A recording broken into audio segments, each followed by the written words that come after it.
is going on, you guys? I am back with another Balto review video. Alright, so as you can tell, I'm going to review the third Balto movie, Wings of Change, and I have quite a bit to say, so let's get right into it.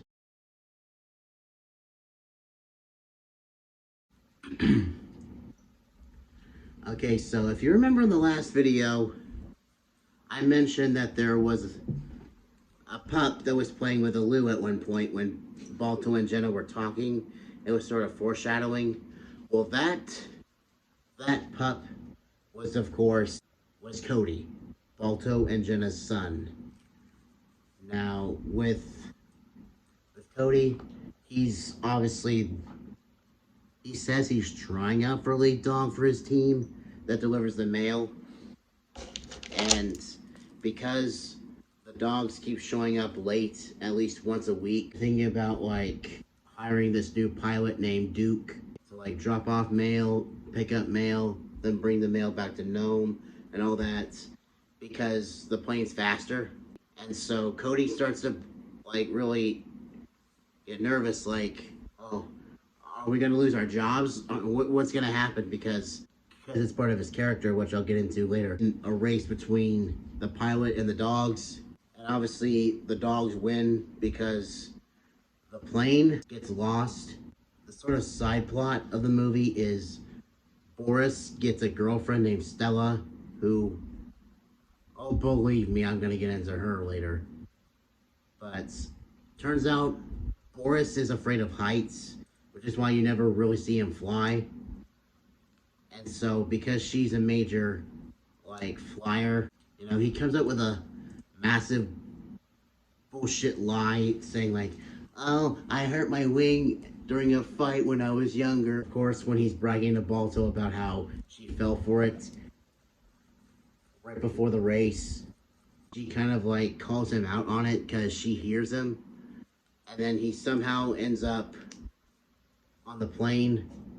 And so they have to go and not only find the plane and rescue the pilot, but also rescue Boris and Cody after Balto tells him, hey,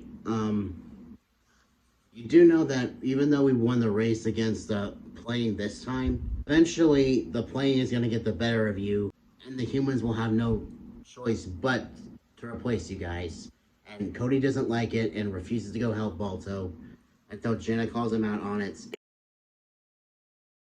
Alright, so, with Cody, voiced by Sean Astin from Lord of the Rings. And because he's a runner and he looks up to Balto, he definitely lives in Balto's shadow because obviously he wants to do something great. He wants to be lead dog like Balto was.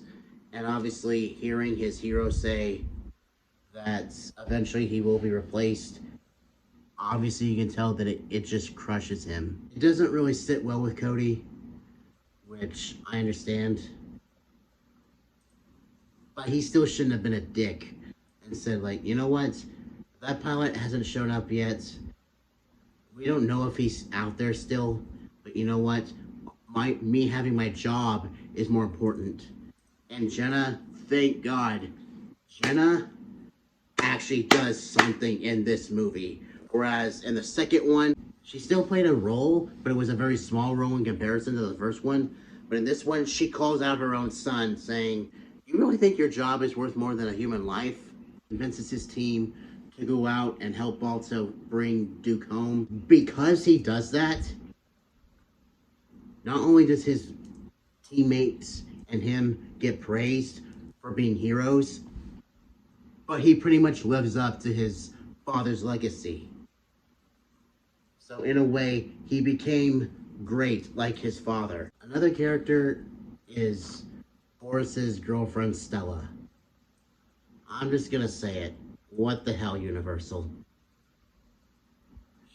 She's the Lola Bunny of this movie. Stella, she has a big mouth, and she kind of has a really jazzy voice, and a really sexualized voice, which is very concerning because this movie was meant for children. What I didn't like about this movie is Boris lying to Stella when he could have just told her, I'm afraid of heights. She'll at least appreciate his honesty, because the reason why she flips out on him when she finds out the truth is because she thinks it's because of her. She thinks it's because he doesn't like her. She thinks that that's why he lied to her. And another thing I didn't like about this movie is the Stella character overall. She is unneedlessly sexualized, which is why I say she's like the Lola Bunny of this movie. Because Lola Bunny, no lie, the Looney Tunes, throughout decades, have pretty much been naked. And when Lola Bunny comes along, she has bunny boobies. And she has to wear clothes. Whereas with Stella, I'm surprised they didn't put clothes on her, because they make it anatomically clear that she's female. Of course, the song Flying With Me that she sings to Boris, it's catchy and very jazzy. Even though I don't really care for jazz, I do love her singing voice. Still, they really should have thought about this before they actually made the freaking movie. Because she's way too sexualized for a children's movie. And overall, I just don't like the character, because she pretty much just does not give him the chance to say, I'm afraid of heights. I'm not into flying. She pretty much just like says, when she asks him to go flying with her, he's just like, you want me to go flying with you? And she's like, is that a yes? You don't even give him a chance to explain. So no wonder he lied to her, even though he shouldn't have. But it's understandable why. And overall, I have never liked Stella. But at least there's one character in this franchise that I dislike even more than Stella. Yeah, 3 guesses who I'm talking about. And when I get back, I'm gonna fold you 5 ways and leave you for a cat toy. Oh yeah, I'm still not gonna let that go. I hate him more than anyone in all 3 of these movies. I hope y'all enjoyed the video, and I'm glad I got to review these movies, because these movies were my childhood. Until next time, stay awesome everyone, and stay positive. See ya.